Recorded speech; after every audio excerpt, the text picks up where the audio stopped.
Friends, તમારું સ્વાગત છે મારા કિચનમાં. આજે આપણે બનાવીશું શિયાળાની ઠંડી માટે ગરમા ગરમ ખાવાની મજા પડે એવું ખીચું. તો આપણે ખીચું બાઇટ્સ બનાવીશું. જો તમારું ખીચું ખાવા ટાઈમે ચીકણું લાગતું હોય, બરાબર ન બનતું હોય, તો આ રીતે જરૂરથી બનાવજો. એકદમ ટેસ્ટી એવું બનશે.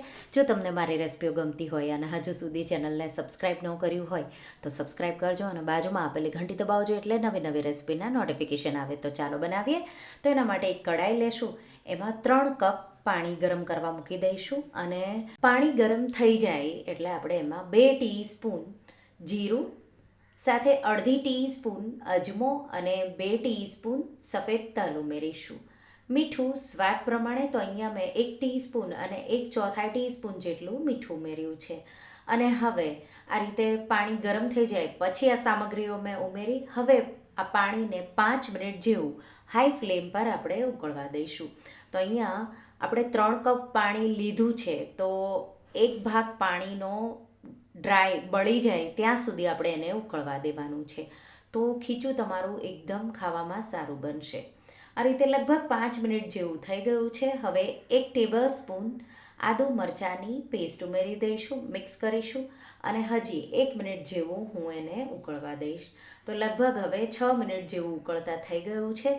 2 ચપટી પાપડ ખાર હું ઉમેરી રહી છું. તમારા પાસે પાપડ ખાર ન હોય તો ખાવાના સોડા 1 ચપટી જેટલા ઉમેરવાના. એનાથી ખીચું તમારું સોફ્ટ બનશે અને ખાવામાં એનો સ્વાદ પણ બહુ સારો આવશે. મેં પાપડ ખાર જે પાપડ બનાવવા માટે ઉમેરીએ એ વાપર્યો છે.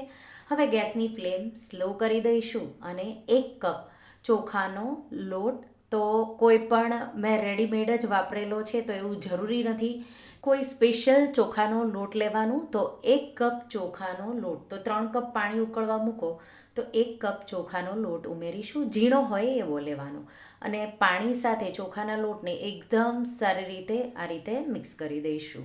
તો અત્યારે ગેસની ફ્લેમ મેં સ્લો કરી હતી. એકદમ સારી રીતે મિક્સ થઈ જાય એટલે ગેસની આંચ આપણે બંધ કરી દઈશું. તો મેં ગેસની આંચ હવે બંધ કરી દીધી છે.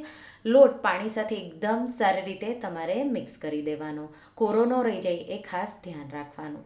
તો હવે હું આમાં ફ્લેવર માટે લીલા ધાણાના દાંડલા થોડા અને થોડું લીલું લસણ જો ઉમેરવું હોય તો જ ઉમેરવાનું, ઓપ્શનલ છે. મિક્સ કરી દઈશું અને ઢાંકી અને 1 મિનિટ જેવું હું સાઈડમાં મૂકીશ. તો ત્યાં સુધીમાં મેં આ ખીચુંને બાફવા માટે જ્યારે પાણી ઉકળી રહ્યું હતું ત્યારે ઢોકળિયામાં આ રીતે પાણી ગરમ કરવા મૂકી દીધું હતું. આ રીતે પાણી ઉકળવા લાગ્યું છે ત્યારે આપણે ઢોકળાની પ્લેટ મૂકીશું. એમાં 1 ટીસ્પૂન જેટલું તેલ લઈ અને એકદમ સારી રીતે પ્લેટને તેલથી ગ્રીસ કરી દઈશું. તો અહીંયા શીંગ તેલ વાપરો તો વધારે સારું, બહુ સારો એવો ટેસ્ટ આવશે. તો એકદમ સારી રીતે મેં પ્લેટને ગ્રીસ કરી લીધી છે. હવે જે ખીચું આપણે ઢાંકીને મૂક્યું હતું એને 1 મિનિટ પણ નથી થઈ, તો આપણે એ ખીચુંને આ પ્લેટમાં આ રીતે નાખી દઈશું. અને જે રીતે આપણે ઢોકળા સેટ કરીએ એ જ રીતે આપણે એને પ્રેસ કરી અને એકદમ સારી રીતે આ રીતે એને થાપી ઢોકળાની જેમ તૈયાર કરી લઈશું. શીંગ તેલ થોડું મેં તાવેથા પર લીધું છે અને આ રીતે ચીપકે નહીં એટલા માટે. અને આ રીતે આપણે ઢોકળાને કે ખીચુંને આ રીતે પ્લેટમાં સેટ કરી દઈશું. તો આ રીતે અને આ રીતે સ્મૂથ કરી ઉપર થોડા સફેદ તલ છાંટી દઈશું અને ઢાંકી 10થી 12 મિનિટ માટે એને હાઈ ફ્લેમ પર બાફીશું. એટલે તમારું ખીચું એકદમ પરફેક્ટ એવું તૈયાર થઈ જશે. તો ઉપરથી પણ મેં 1 ટીસ્પૂન જેટલું તેલ ઉમેરી દીધું. 12 મિનિટ જેવું મેં બાફ્યું અને તમે જોઈ શકો છો એકદમ ખીચું પરફેક્ટ એવું તૈયાર થઈ ગયું છે. આ રીતે બિલકુલ ચીકણું પણ તમને નહીં લાગે.